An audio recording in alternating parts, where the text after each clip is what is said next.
You are listening to Packers Talk Radio Network. PackersTalk.com. With the 21st pick in the 2014 NFL Draft, the Green Bay Packers select Clinton Dix. It's time for the Packers War Room Podcast. Made me a believer into really thinking that the Packers really could run the table, and that was when I said right away, they're winning the NFC North. The bomb to Jordy Nelson was just a moment that I'll never forget. For him to be able to get behind the corner and really just catch the prayer, essentially, was just quintessential Packers 2016. Like I said, for this team to win 2 playoff games was just astounding with how beat up they were and the state of their defense, really.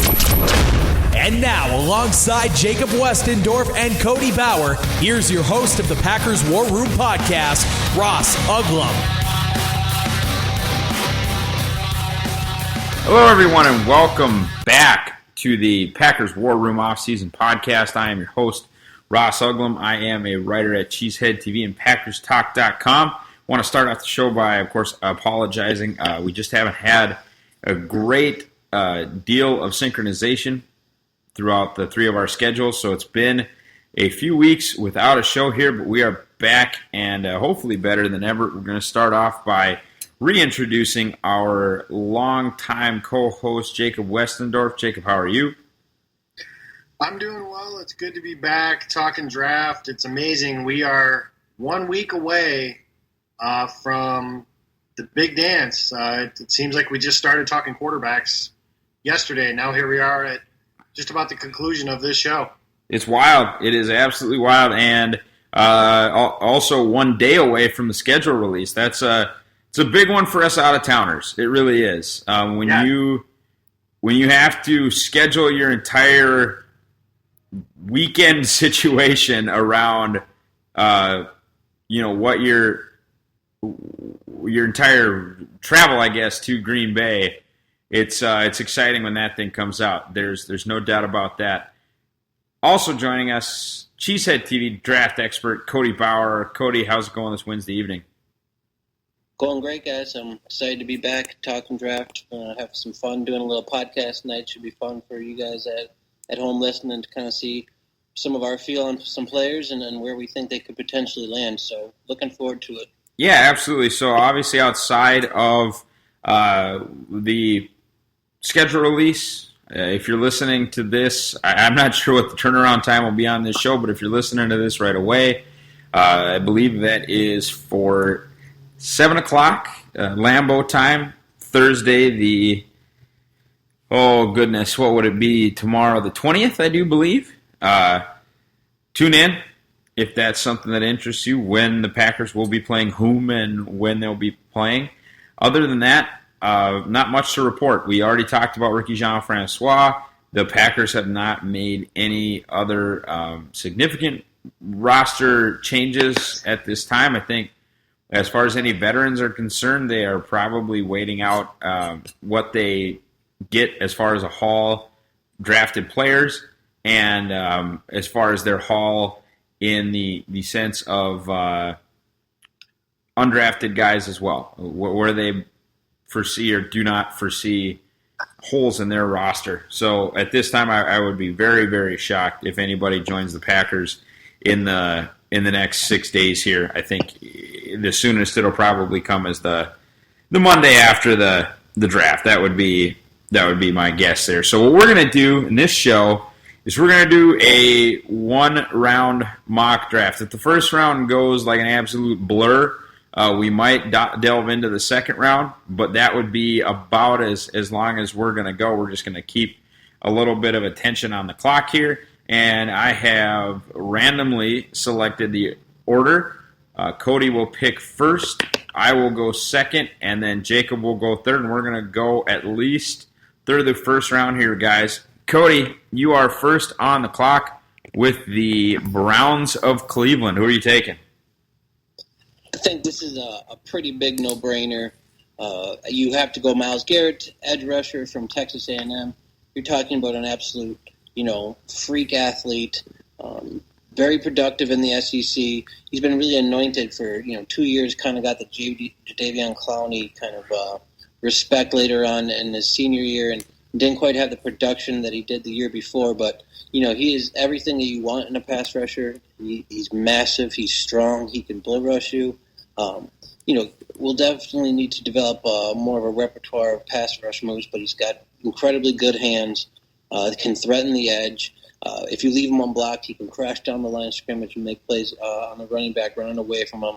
Just an absolute disruptor in every sense of the word. I think he is, a cornerstone franchise pass rusher that, is the hallmark of some really good teams. So I think if, the Browns, you may flirt with a quarterback. You hear some rumors about Leonard Fournette, which is just crazy. But I think you grab your generational pass rushing talent and, hang back at 12 or maybe make a trade up. We're not going to do mock trades in this mock draft, but, if you really want to go get your guy, you have the ammo on the back end to trade up and make a play for one.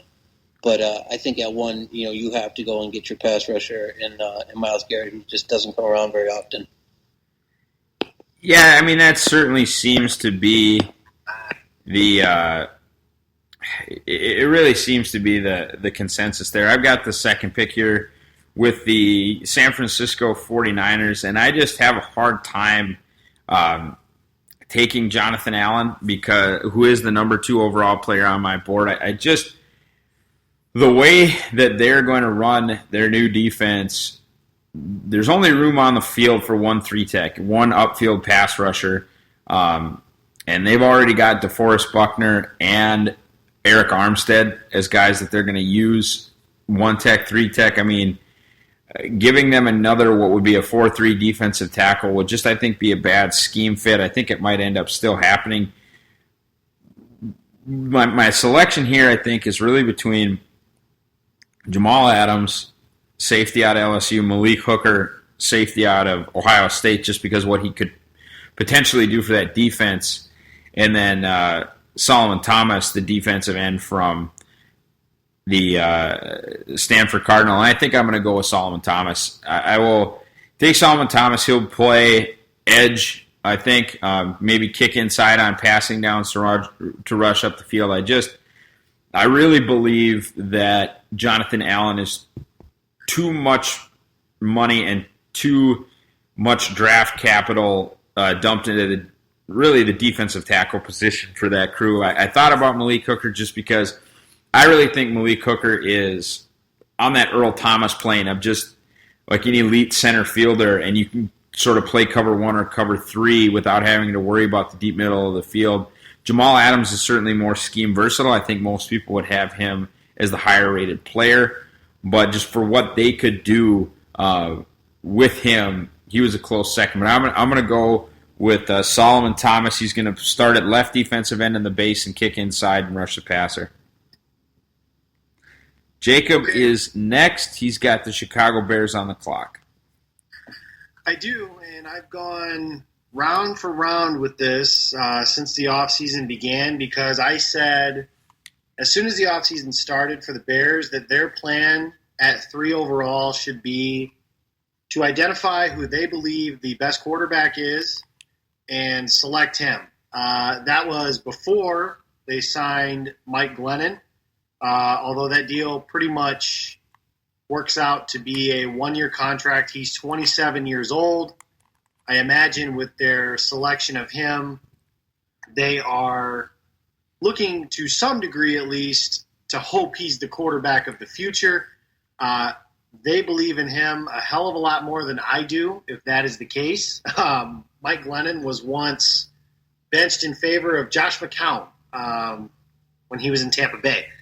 So with that in mind, the quarterback I would have identified as that is Deshaun Kaiser. I talked about that on, I believe, our first show. But I don't see that as an option here if I am Ryan Pace. Ryan Pace has talked about several times that you should take a quarterback every year, and Ryan Pace has followed that up by never drafting a quarterback since he's been the general manager. Unfortunately, because of the money spent at that position, it's probably a little too rich, especially at this pick, to select someone like Kaiser at 3rd overall. So because of that, I look at the defense, and Ross, you mentioned some names. Malik Hooker is one. The Bears safety position has been brutal ever since Mike Brown, Chris Harris was an average player, and it's really just been one really bad player after another. Obviously, Jamal Adams comes into this discussion as well. But the other rule of thumb in general that I have, if I were a general manager, is if I have a top 5 pick, we talked about it on the first show that we ever did, is this league is about passing the ball, rushing the passer, protecting that passer, and defending the other team's wide receivers. And because of that, I am taking the Bears' cornerback situation is not great. They just released Tracy Porter, who was their number 1 cornerback last season. That's not saying much.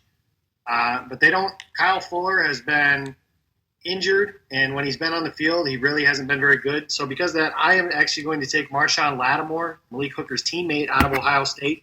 He's got some injury issues, but when he is on the field, he's the best cornerback potentially in this class, him and Sidney Jones, but Sidney Jones obviously is not healthy. So I have Lattimore as my pick for the Chicago Bears to try and stop guys like Matthew Stafford and Aaron Rodgers. Right on, and what I want to clarify for the listeners here is we discussed this in the pre-production meeting. We are making our picks. These are not predictive necessarily. This is what we would do if we were the general managers. So if you, Cody Bauer, the general manager of the Jacksonville Jaguars, who are you taking 4th overall with Garrett Thomas and Lattimore off the board? I'm going to go, this is going to be a little bit of a surprise because it doesn't happen very often, but O.J. Howard, tight end from Alabama. Our tight end show a few weeks back, I know all three of us just absolutely gush over Howard as a prospect. He is this high on my big board. The Jaguars don't really have a weapon right now at tight end with, they brought in Mikel Rivera, who's just kind of an average guy from Oakland. I think with O.J. Howard, not only does he help, obviously, the pass game and Blake Bortles, I think they're going to give him another year here. And he's shown flashes of good, so, I don't blame them for wanting to hang on and see if he can, develop some consistency. So you might as well give him some weapons and help him succeed. And not only does Howard help the pass game as far as receiving, big plays, stretching the defense down the middle, but he's also a great run blocker, as we talked about. He has no problem getting down on a defensive end and pushing him out of the way. So I think O.J. Howard probably would be a bit of a surprise pick. The consensus is, everyone loves Leonard Fournette, and maybe a quarterback has started to flirt with that, as I mentioned. But I think as far as maybe matchup, team-wise, as far as a good landing spot and the value of the player, I think O.J. Howard would be a really good fit for the Jacksonville Jaguars. Yeah, you're in a position there where you're really talking about an elite player, I think, just because we've all discussed it. O.J. Howard, I mean, he's as complete as you can possibly get as far as just a tight end prospect is concerned. So that's, in my opinion, I think that's a great selection. Very out of the box, like you mentioned, but it's something I would certainly consider. No question about that. I've got the 5th pick. I've got the Tennessee Titans. Very obviously not looking QB here. Could potentially take the first wide receiver off the board. I don't think I'm going to go that direction. We're going to address that secondary because we've got issues in it, and I think now is the time to take Jamal Adams off the board. I think he is a legitimate defense shifting safety. I think even though he's not going to play that center field that I love so much, like a Malik Hooker, he's still enough of a impact guy where he's really going to change what you're able to do defensively. I understand that they're probably also looking for cornerback help, but I just, I released that Packers top 200, and Adams was super high up on that board. I think he's probably one of the best 2 or 3 prospects in this class. I have him at 4th on the Packers board just because safety is not a tremendous need. But we'll go Jamal Adams from LSU at at number 5 there, which of course will leave Jacob picking for the New York Fighting Jets. Jacob, are we pulling the first quarterback off the board, or are we going a different direction? First of all, if this were like the actual draft, I'm on the phone with the Cleveland Browns because I know that's a rumored trade, and I buy that rumor. I know this week is when you got to start taking everything with a grain of salt. However, I look at my quarterback depth chart right now, and I see Ryan Fitzpatrick's not there anymore. I see Christian Hackenberg, who they replaced the previous general manager to hire Jake Westendorf, and I don't know why they picked Christian Hackenberg. Geno Smith, I don't believe is here anymore. There's just not a lot to believe in as far as this quarterback spot goes. So, yeah, I mean, Malik Hooker, that'd be a great pick here. There's some players in the front 7 on the defense that would be good to address here as well. But as I've mentioned, and I think anybody's mentioned before, I'm looking at the Final Four of last year's NFL championship weekend. And I see Aaron Rodgers, and I see Tom Brady, and I see Matt Ryan and Ben Roethlisberger. And if there's something else, I just look in my own division, and I see Tom Brady, and that is the biggest advantage that the Patriots always have over us. Now, are we ever going to have the advantage with the Patriots if Tom Brady's the quarterback? Probably not. But we have to at least figure something out. So, yeah, if I am the general manager of the New York Jets here, the first quarterback off the board is going to be DeShone Kizer out of Notre Dame. I've said this before. I don't think that's going to be very popular with a lot of people, but I think he's the best quarterback in this draft class. I know a lot of people seem to favor Trubisky. I know Deshaun Watson is getting a lot of move up the draft board because of the way that he played against Alabama. But I think Kizer has the most potential, the highest ceiling of any of these quarterback prospects in the Jets. I think it's time for us to be bold and grab somebody that can help finally catapult us over the New England Patriots. Yeah, I think there's a chance that just positionally, Tom Brady, QB, AFC East, is the biggest divisional advantage in football. I think, I believe Aaron Rodgers is a better player. Some may view that as a hot take. I don't really care. But the drop-off from Aaron Rodgers to, the Bradford, Cutler, Stafford is different than the drop-off of Tom Brady to the Geno Smith and the Tyrod Taylor and Ryan Tannehill. And to be honest with you, as far as the Bills and Dolphins are concerned, Tannehill and Taylor actually represent kind of the best of times at QB. It's been worse, and it's been worse recently. So I get what you're saying in trying to close the gap, at least, just a little bit there. So DeShone Kizer, if that's your QB1 and you're the New York Jets, you're looking to make that deal, I've got no problem with it at all. Cody, you are on the board, number 7 overall, the Los Angeles Chargers. I think this fell pretty beautifully for the Chargers, actually. They have their pick at all 3 wide receivers. They still have Malik Hooker on the board. Jonathan Allen is dropping. Granted, I think their defensive line is pretty sure. But, this fell really nicely. And I think they're going to go ahead and select Malik Hooker, safety, Ohio State. I think, you guys talked about him enough already and mentioning with some and could go previously. He's just an instinctive, rangy center fielder who can make plays on either sideline. Roams the middle really, really well. Can understand, route concepts and read quarterback's eyes. But, he does lack a little bit in physicality. He's an ankle biter as a tackler, as they say. But there have been guys who have been successful doing that and guys who actually get better. His ability to go get the ball and create turnovers for the defense is special. And I think the Chargers, having not really replaced Eric Weddle last year, really need that the back end security, the guy who can flip the field and be a playmaker. So they go Malik Hooker, and pick number 8, Carolina Panthers are on the board. Yeah, it's a tough one. I think you talk about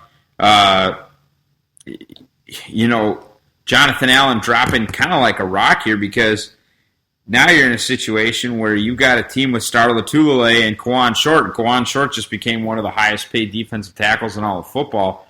So myself now, being on the board, picking for the Carolina Panthers, I'm not going to mess with Jonathan Allen, even though he's the number 2 overall player on my board. And I mean, that's not an exaggeration. That's literally what the deal is. But I'm going to do what we did in the pre-draft or the pre-production meeting. I'm going to take Christian McCaffrey out of Stanford because I think with Jonathan Stewart, you still have that number 1 back, if you will, and I hate that lead runner trash. I don't like any of that really way of describing running backs, but what you have is just a different style, certainly, from McCaffrey, and he can bring all sorts of things to that offense that they don't have currently, and I think, using him in the slot, I really think he'd be one of the best 2 or 3 receivers on the roster day one. I think he'd be the best running back on the roster day one, and obviously would help their return game. I am sending Christian McCaffrey to the Carolina Panthers at number 8 overall. Maybe not the biggest early surprise here, but I just think difficult to take Jonathan Allen. Let's get Christian McCaffrey off the board right here so I don't have to worry about him later. Let me jump in and say that thinking ahead is Jacob Westendorf, planning ahead is Ted Thompson. I've just exhaled, so I don't even have to think about it. I'm on the clock as the Cincinnati Bengals here, and you've mentioned it. We've been talking about it. He's dropping like a rock. Geno Atkins and Jonathan Allen. You guys want to talk about a way to dethrone Ben Roethlisberger and Tom Brady? The easiest way to do that is hit those guys and make my mom laugh because the easiest way to do that is to hit Tom Brady and Ben Roethlisberger, for that matter. You want to do that? It's pressure up the middle. Geno Atkins, still a good player when he's healthy. Jonathan Allen, I know he's got the arthritic shoulders. Ross, as you said, he's the number 2 player on your board. I don't have a 200-player board. Kudos to you for that. That was a fantastic read. I loved it. I will reference it on draft night next week. I don't have one of those. But if I did, Jonathan Allen would be number 2 on mine as well, right behind Myles Garrett. And if the 49ers probably can't take him, but if the Chicago Bears took him at 3 overall, I wouldn't bat an eye. I would because I'd be afraid for Aaron Rodgers. But I wouldn't bat an eye from the Bears standpoint there because that's just a good way of doing business there. But Jonathan Allen is on the board here. It makes sense. The Bengals are trying to find a way to win that first playoff game. And the way to do that, I think, aside from probably get a little bit better play out of their offense, maybe have a healthy quarterback when they have a good enough team like they did a couple years ago and not fumble the freaking football. But I got Jonathan Allen, and I'm pairing him with Geno Atkins, and let's hit Ben Roethlisberger, and if we get a chance against Tom Brady, let's hit him too, and Derek Carr, and some of these other fantastic younger passers that are up and coming in the AFC. Yeah, it's an interesting fit there. I mean, they've got Pat Sims at nose. They took Andrew Billings last year at nose. That was a guy that a lot of people were in love with that dropped like just a rock. But good fit, and I think a guy that can sort of study under Geno Atkins, be in a rotation with Geno Atkins, and then very quickly, I believe, become a star. I like that fit there. Cody, you are on the board with the Buffalo Bills at 10 overall.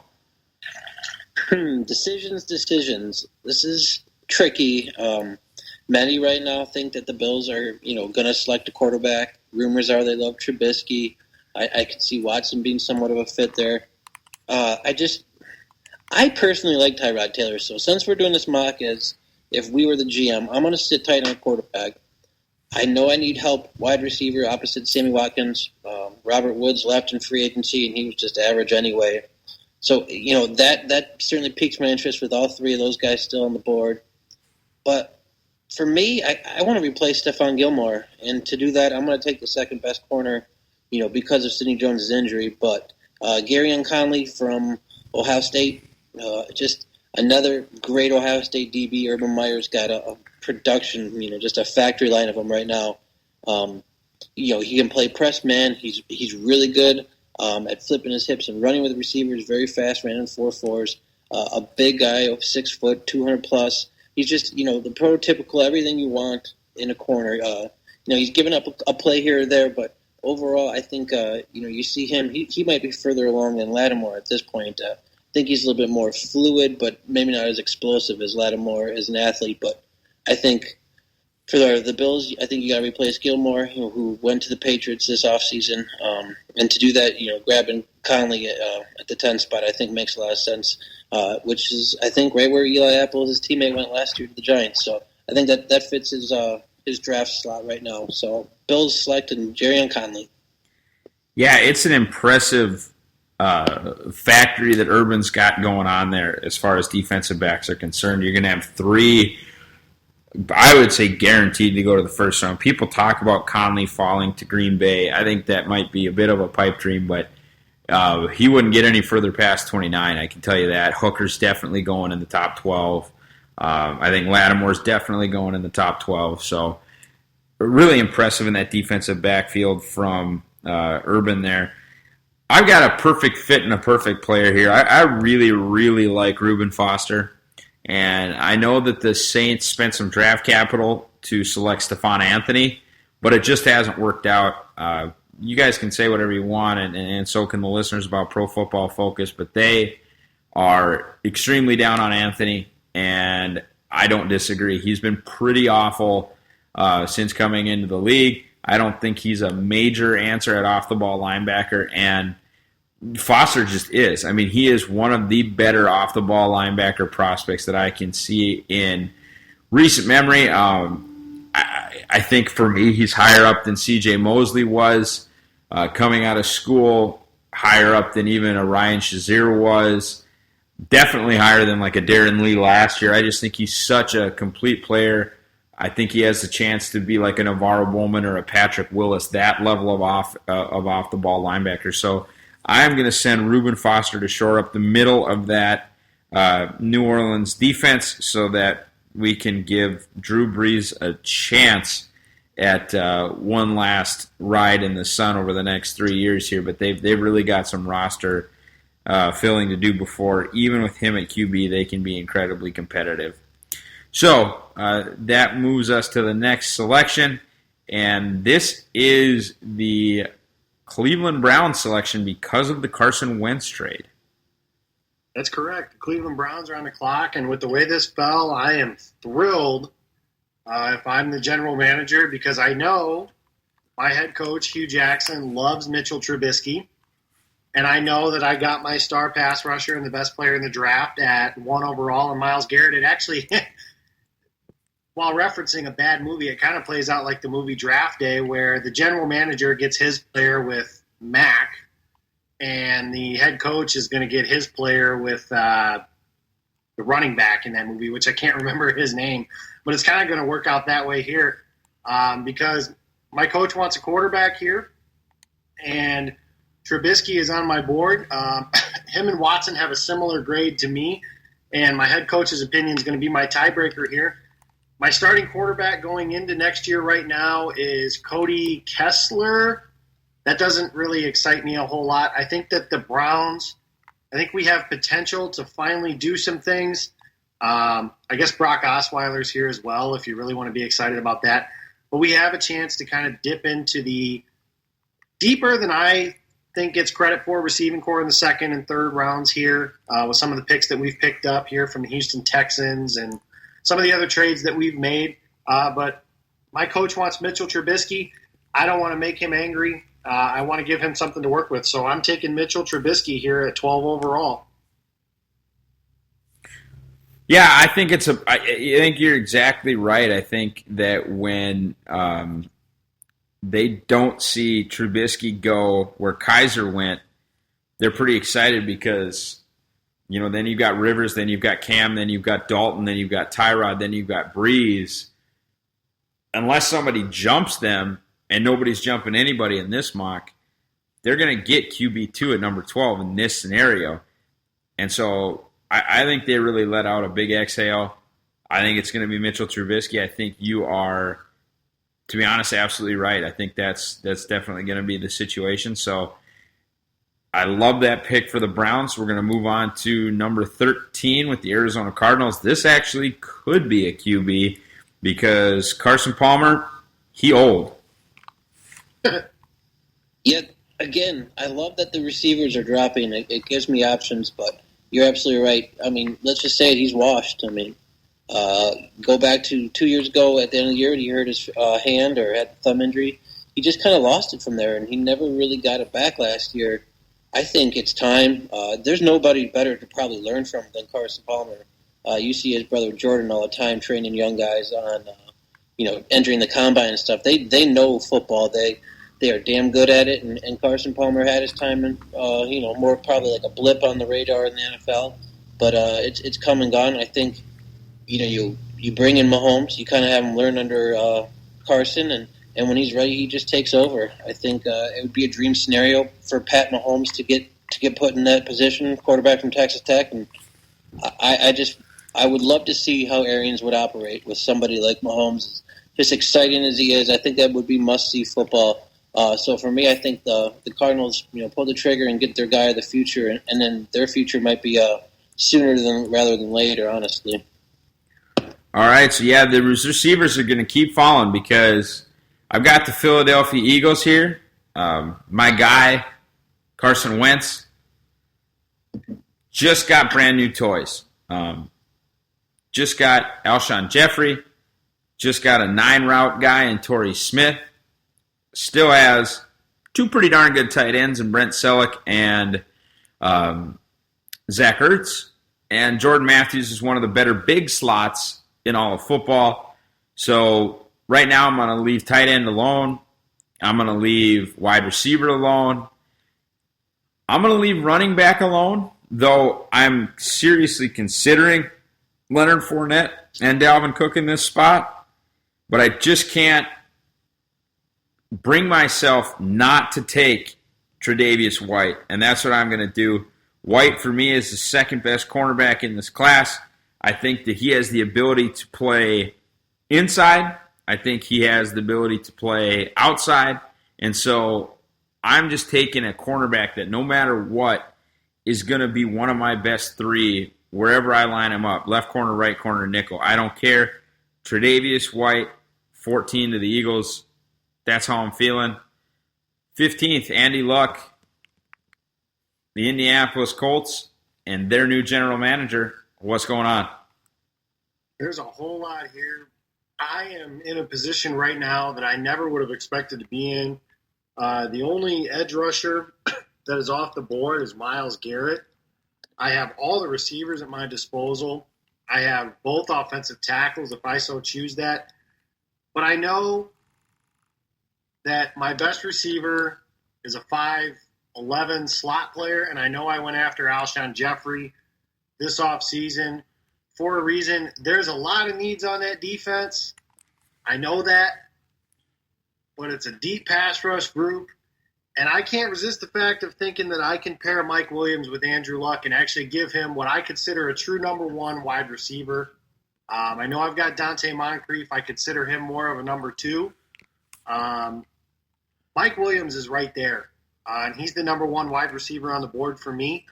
And I think that if you give Andrew Luck a big target like that, along with T.Y. Hilton's ability to play inside out and in the slot, and then you've got Dante Moncrief able to do those things, and Mike Williams' ability, I think there's a lot of potential for some special stuff to go on there. I can find an edge rusher a little bit later on. We spent some money at that position in the offseason, but I do know also in the NFL we're going to score some points, and we're going to score some points with Mike Williams catching the ball from my franchise quarterback. Maybe he can throw some contested passes that somebody can actually go get, as opposed to having to rely on a small receiver that can be beaten by press coverage. So I like Mike Williams here out of Clemson. All righty, 16th pick. Ozzie. I'm going to hop in there. That's a shocker for me, Jacob. I think you've got to address that defense at some point, and the capital that they've put in at wide receiver just seems like that'd be a shocker. But new GM, you never really know. You could be onto something there. The Ravens at 16, man, some of the top pass rushers are still out there. The wide receivers, I do have a deep threat already, so John Ross probably isn't as quite as alluring as Corey Davis, and I love Corey Davis, but I think you almost have to give Bernard Perryman another shot. I think for them, I'm going to go Derek Barnett, edge rusher, Tennessee, and for whatever reason, he just kind of feels like a Raven to me. I think, you put him in a rotation early on with his get off. I think he could really make an impact as a pass rusher for them. I think, Ozzy's going to find, value in what's arguably one of the best pass rushers in the SEC, which includes Myles Garrett for the last 2 or 3 seasons. At 16, I think he pulls the trigger and bolsters his defense with another pass rusher. So Derek Barnett would be my pick at 16. Next up, 17, and Washington. I'm confused. Did you just take Derek Barnett for the Ravens?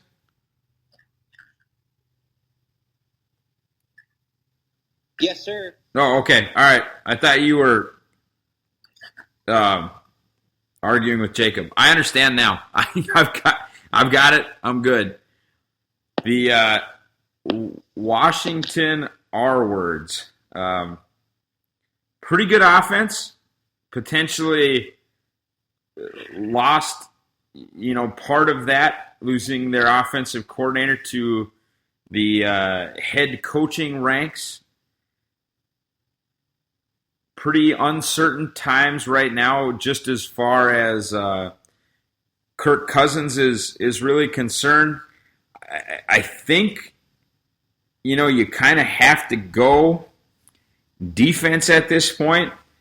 And so I'm going to break my own heart, and I'm going to take Hassan Reddick, and I'm going to add him to that Washington defense, and I'm going to move him all around it, and he's going to make plays all over the field, and I think really transform that defense in a positive way. I've gotten to the point now in the draft process where Hassan Reddick is legitimately my number one option. I mean, I think more than any other player in this draft, because he's realistic, and a lot of things would have to go the Packers' way, but because there is even the inkling of a thought that he could be a Green Bay Packer, he's my number one guy. But like I said, I'm going to break my own heart, and I'm going to add Hassan Reddick to that Washington R-words defense, and we're going to go from there. We've got the Tennessee Titans back on the clock at number 18 overall. That's interesting. Hassan Reddick and Sua Cravens, the revolutionizing of the inside linebacker position, all in one right now with the way that defense would work if it works out in this way. So, Ross, you're talking about breaking your heart by taking Hassan Reddick. I'm going to break everybody's heart because I have Marcus Mariota.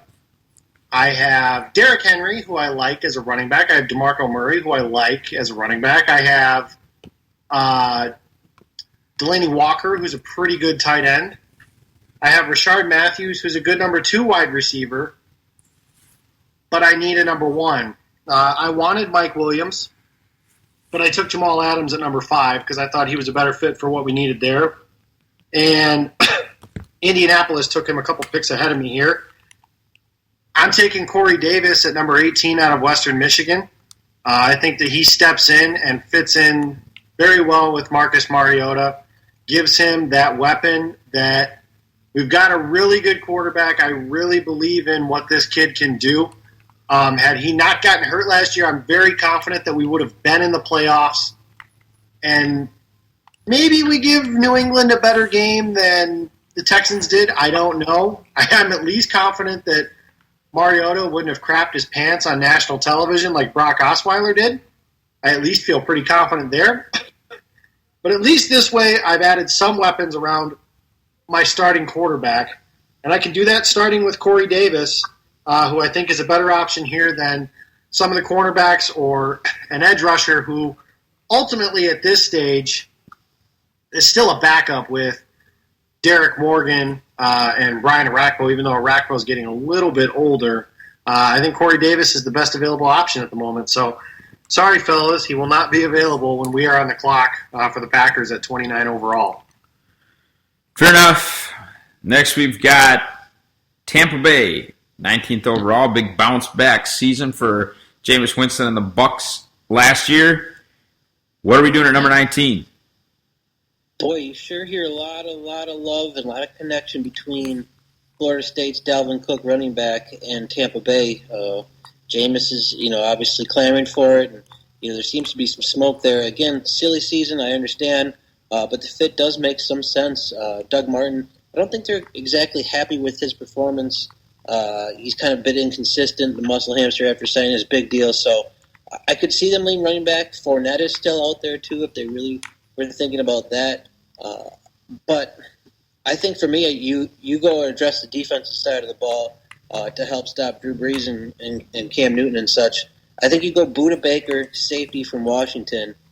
To me, I think he's just one tiny tier below the other two guys, Hooker and Adams, as far as playmaking ability goes.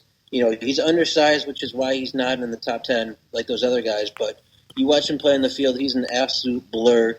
Can lay the wood, sniffs out plays behind the line of scrimmage. He's really a do-it-all, Bob Sanders, Troy Polamalu type. I'm not going to compare him to them. That's unfair to him. But that's kind of how he plays, reckless abandon. But he seems to, play with a bit of control as well. He's just insanely fast, quick, and I think adding a playmaker like that to the back end of Tampa would help shore up that defense quite a bit. That puts me on the clock with the Denver Broncos, and the question here is, how much do I believe in the quarterbacks that we have on the roster? Is Trevor Siemian the guy that I want to go forward with? Is Paxton Lynch the guy that I want to go forward with? And ultimately, I think I'm going to tie myself to Paxton Lynch at least for a year, because I'm John Elway and I'm still the same guy who drafted him, I guess. I know we're not supposed to be predictive, but I am trying to fill his shoes a little bit. Oddly enough, I believe I'm going to take the first offensive lineman off the board, and I'm going to select Ryan Ramczyk, the Wisconsin Badgers. I'm going to plug him in at right tackle. If that doesn't work out, I'm going to slide him in, and he's probably going to be an all-pro guard. So I'm going to go ahead and select Ryan Ramczyk of Wisconsin, 20th overall to the Denver Broncos. That'll put me on the clock in Detroit. Bounce-back season for us last year. Finished one run-the-table short of a division title in the NFC North and a playoff loss to the Seattle Seahawks. The Lions, we shored some things up in the offseason, added TJ Lang, among some other things along the offensive line. We changed some things there. Ziggy Ansah is a budding star over there. Decent-sized guy, but I'm going to look not too far away to add a secondary pass rusher here, and that's going to be Taco Charlton. Looking to add some size to that defensive line, somebody that can set the edge on the other side as a strong side defender. And become a pretty good pass rusher. He can learn from Ziggy as some of the repertoire of pass rush moves. We clearly like him. We've had him in for a couple interviews, and we've been linked to him several times. If he fell to us, I firmly believe that is the player the Lions would.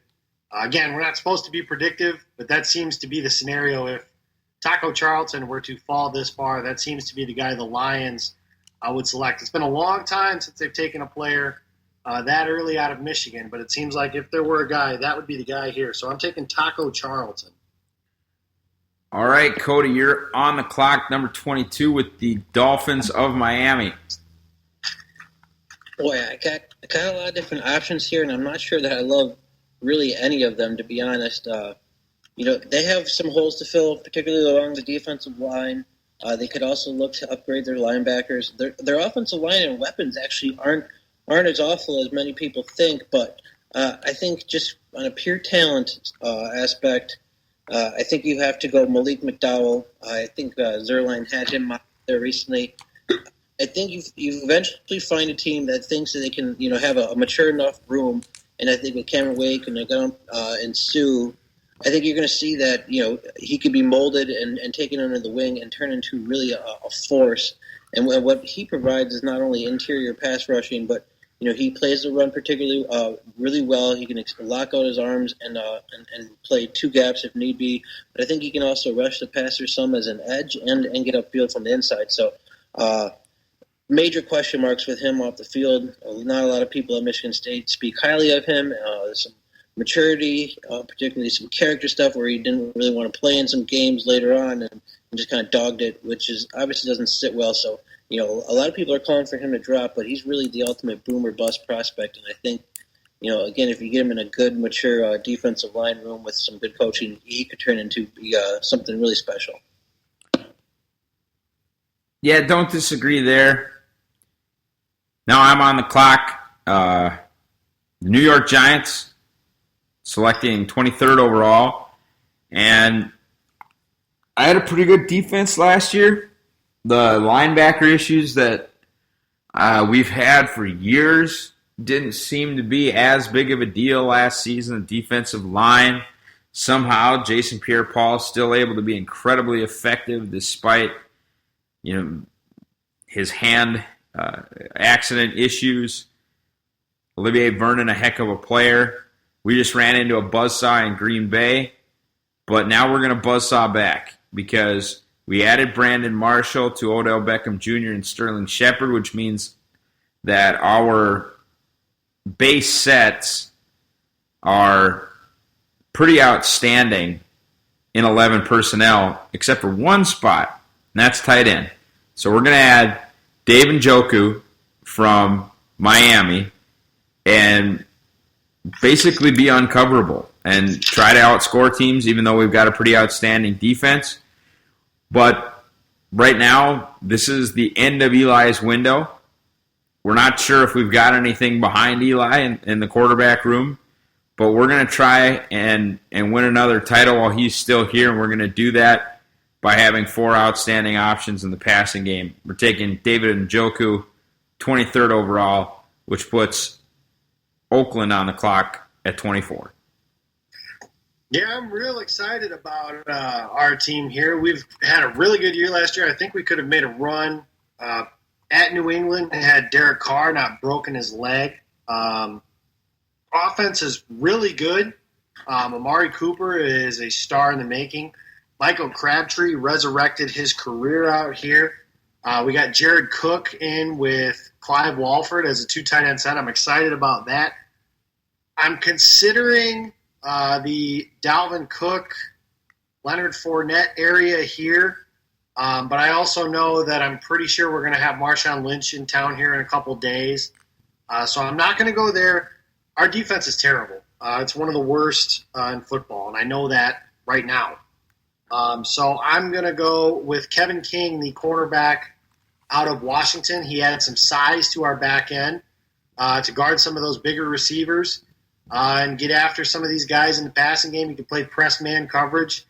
We want to be aggressive on defense in Jack Del Rio's scheme. So this is a guy that he's kind of a late riser, but he's an intriguing player, and he doesn't have to go very far to get here. So that'll be interesting as a guy to bring in. So at 24 overall, I like Kevin King here for the Oakland Raiders. That brings up Houston at 25, and the running backs are likely to continue to fall because Lamar Miller makes a lot of money to run the ball for Houston. Yeah, the running backs, I didn't even consider them really. I'm surprised Oakland didn't take one there. I have an interesting option for me, though. Do I like Deshaun Watson enough to take him at 25? Man, his quarterback a glaring hole at the position right now. I still have the number 1 ranked defense with arguably one of the best defensive players ever in the league coming back. So obviously on that side of the ball, I'm sitting well.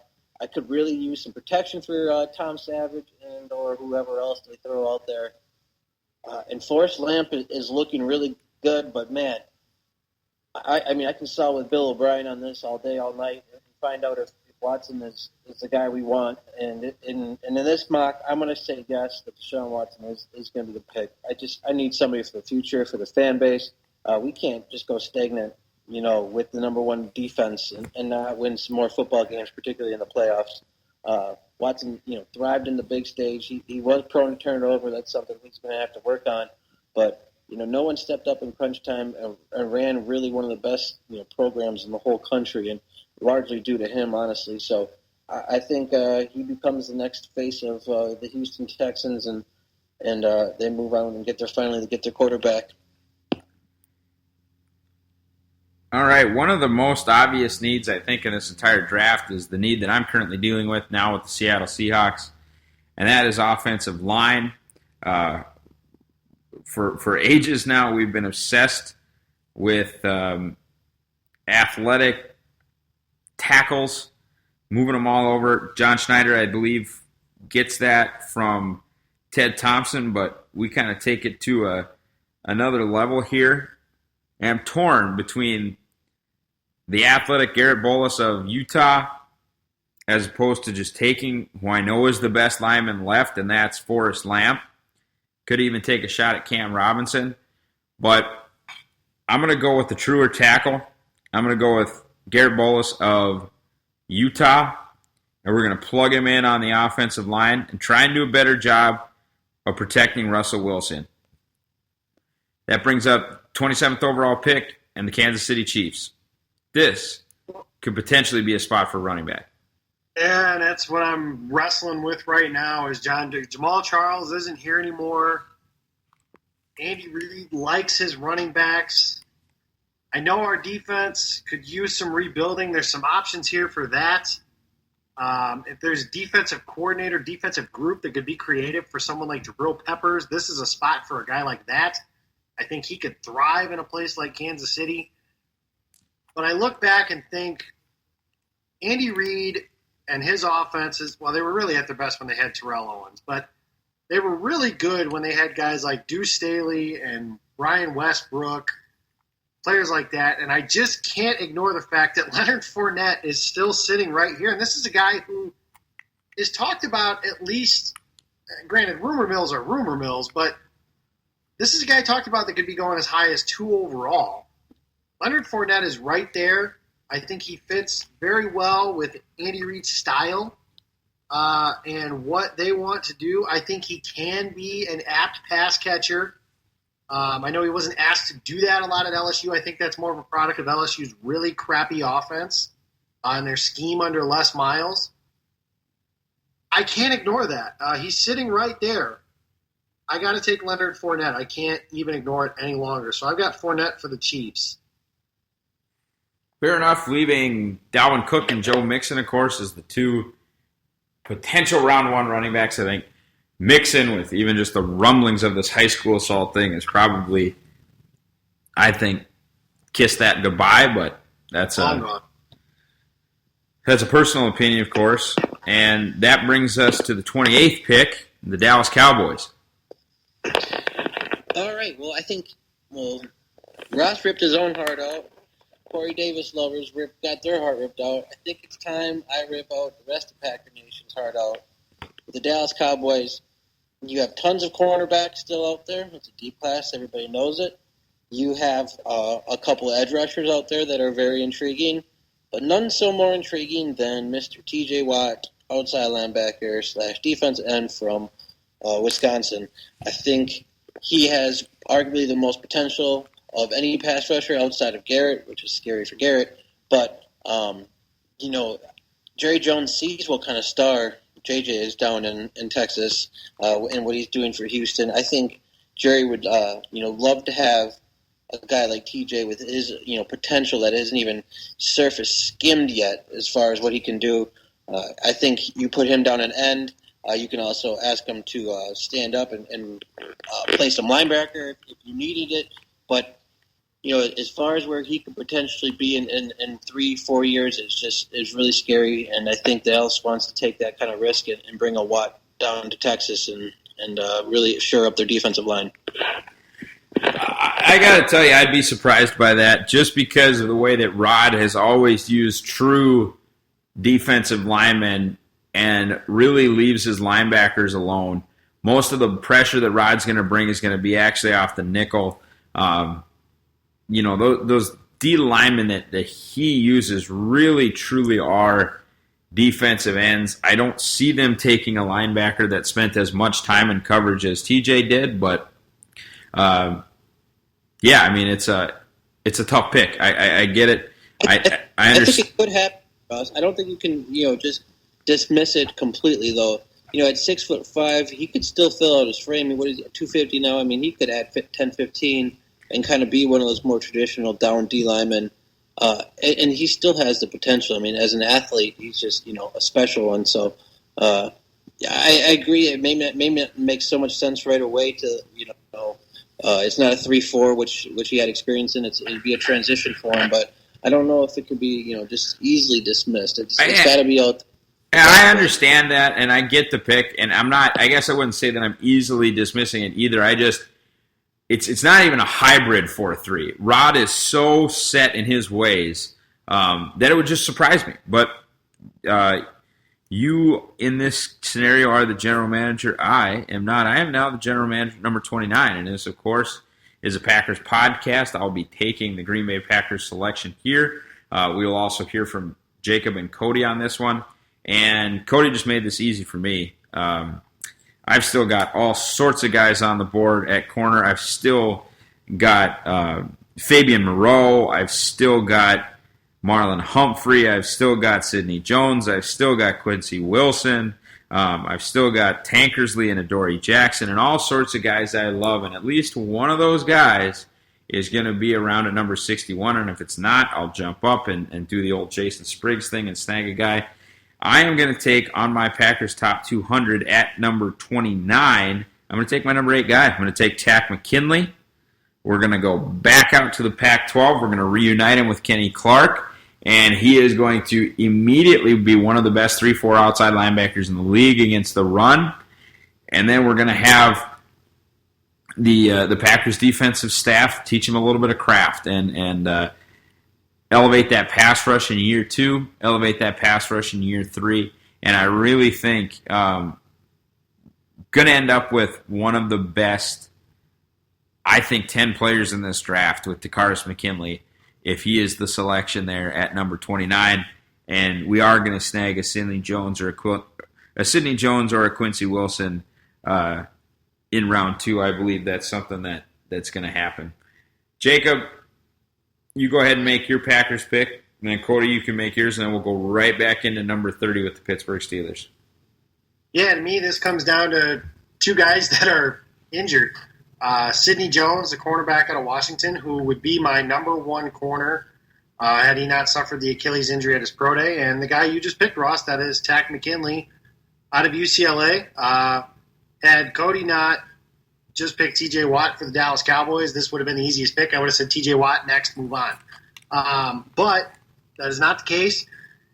In this scenario, with the way the board falls, I have to go, at least in my opinion, with the guy that I believe has the less serious injury, and at a position that I believe is a little bit bigger of a need. And I also think that, you mentioned the whole move up Jason Spriggs thing. I've mentioned it before, the possibility of moving up to grab Sidney Jones. And I think even if Jones misses most or all of his rookie season, you have Devon House, you have Demarius Randall and Quentin Rollins, and Ladarius Gunter as your 4th guy. Sidney Jones can kind of take his time to rehab his injury if he comes back. And I make it sound like I'm pitching that as my first-round pick, but I am also taking Takk McKinley. I think if he comes back early enough for camp, Ross, you mentioned he has no time for anybody's running game. If you move, for example, if the Packers were to run their 2-4-5 that they usually run, and have Takk McKinley and Nick Perry as your edge rushers with Clay Matthews and Jake Ryan as your middle guys, with that sort of look, and Mike Daniels and Kenny Clark as your linemen, I think that's a really good run-defending unit with some potential to have a really good pass-rushing rep out of it as well. So I, too, am taking Takk McKinley. Like you said, teach him his pass-rushing craft and get after the passer. He'll immediately make contribution as a run defender, which will matter at some point this season. You're going to have to play the Dallas Cowboys, so that will matter there at some point. And by the end of the year, maybe he makes a couple impact plays as a pass rusher. And you said it, maybe he's one of those 8 to 10 best players in the draft. I'm a little bummed that I can't take TJ Watt because he's one of my favorite players in this draft. Again, not a Wisconsin fan, not a Wisconsin guy. I don't even really like the Badgers all that much. But that's my guy. It's Tack McKinley. And then, I'm going to try and find a way to do the Jason Spriggs thing for Sidney Jones there in the second round. Cody? Boy, 2 Tack McKinleys, huh? I like all of our options here. I think in a realistic world, I'd probably be hoping for a trade back. I can see myself tweeting at you guys at this situation. Like, trade back. Just a lot of corners out there yet. And maybe the Packers have their eyes on one particular guy that's still out there. McKinley's a good option. There's going to be some fans for Charles Harris out of Missouri. There's going to be your Dalvin Cook fans. There's going to be your Forrest Lamp fans. We all like those players. We both, or all three of us, love Cook and Lamp. But at 29, that's just not really what we find to be good positional value as far as draft capital goes. I'm going to go, man, much like you guys, I'm crushed that Watt's gone. Man, Tyus Bowser's out there. Derek Rivers is out there. Tack. I think right now I'm going to go corner, Marlon Humphrey, Alabama. Again, Saban's got a good pedigree of putting out great athletes at the position. Now, some of them don't always work out well, but, Humphrey is very aware in zone. I think he's an incredible athlete, great speed, low 4.4s at 6 foot, over 200. So he's got the prototypical size. Now, he does get burnt quite a bit over the top, more than you'd like to see, but you think with better technique work, he could potentially, clean up some of that. And he'd be, instantly increase our team speed on defense, and he's a phenomenal hitter, a great tackler around the line of scrimmage, sniffs out wide receiver screens. Somebody mentioned, I think it was Pro Football Focus, that his best position could ultimately end up being safety, and I see why he would say that as far as his tackling skills and playing better more when the play is in front of him. But Burnett's going to end up having his contract's going to be running out, so if it doesn't work for whatever reason at corner, I think he gives you that other option. And if for whatever Packer fans like to replace Micah Hyde, I think Humphrey could even be your guy in that kind of role too. So a ton of options. One of them we even mentioned was Jabril Peppers. He's got his fans. But for me, I'm going to go Humphrey and hope one of those edge rushers can kind of drop to the second round. Yeah, I actually wasn't even – the other guy I was looking at 29, which I thought about, was John Ross. I mean, that was my other – if I wasn't taking McKinley, I was taking John Ross, which is not even one of the guys that you mentioned, but I'm pretty high on him after watching a little bit more film. He's not just a 4.22 guy. That's kind of crazy, though, Ross. I mean, how many guys did we just list them? There's tons of guys out there right now. Yeah, right, so trade down to 35. If it takes 2 to make the trade, but I think Thompson would definitely have his phone available, hoping to get back and maybe pick up an extra 4th or something. Right. Can we start hyping up Davis Webb during this show then? Yeah. Davis Webb is awesome. All right. He's great. Somebody trade up for him. 30th overall, I just went, technically, although we all spoke. So that would be the Pittsburgh Steelers, number 30.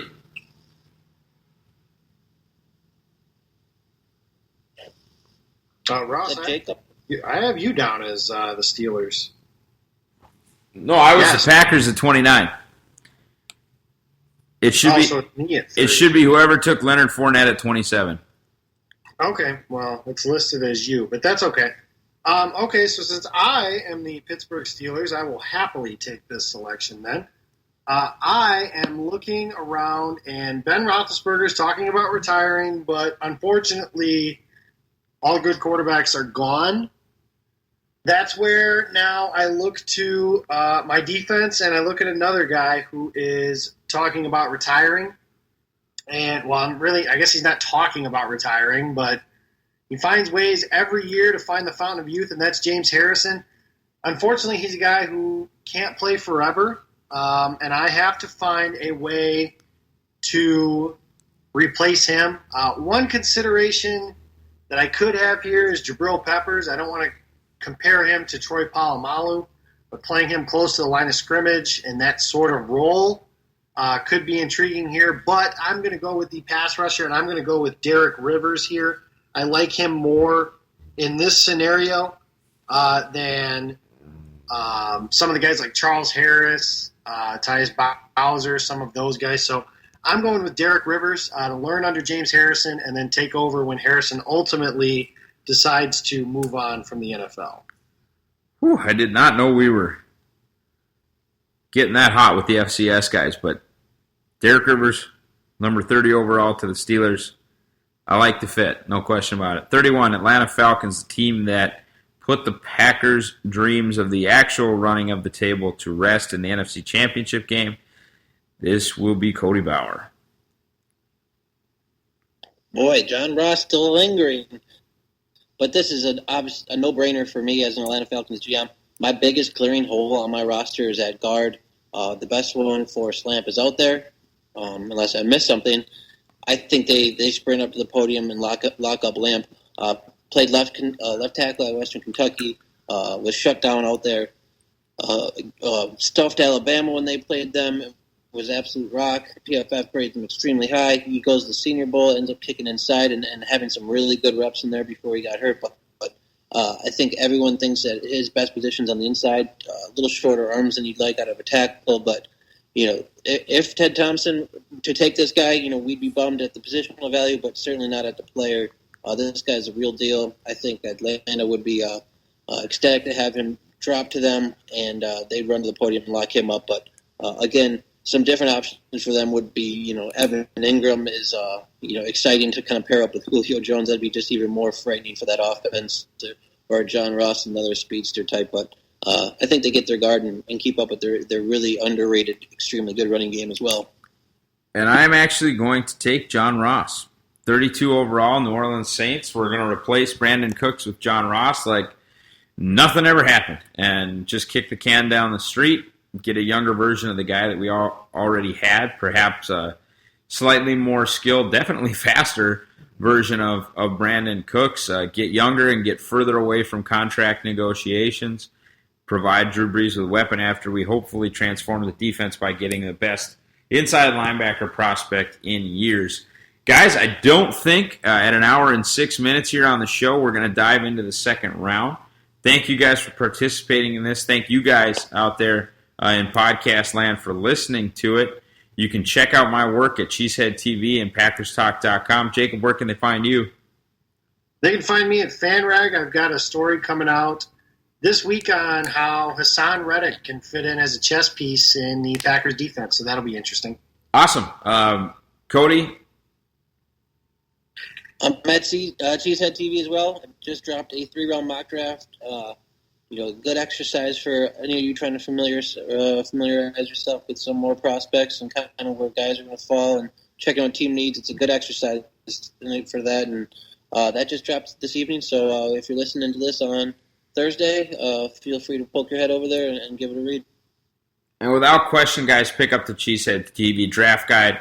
It's available at cheeseheadtv.com. I'll put it up with any newsstand draft guide as far as the quality of people contributing to it, the actual editorial value of the work. Very cool PDF with some interactive stuff, especially on the highly ranked guys. We're going to have some draft breakdown videos embedded in that PDF. It's just absolutely worth the money if you're going to be able to have an iPad or a laptop in front of you while you're watching the draft. Something I could not possibly recommend any more highly. One last time, thank y'all for listening. You go Pack.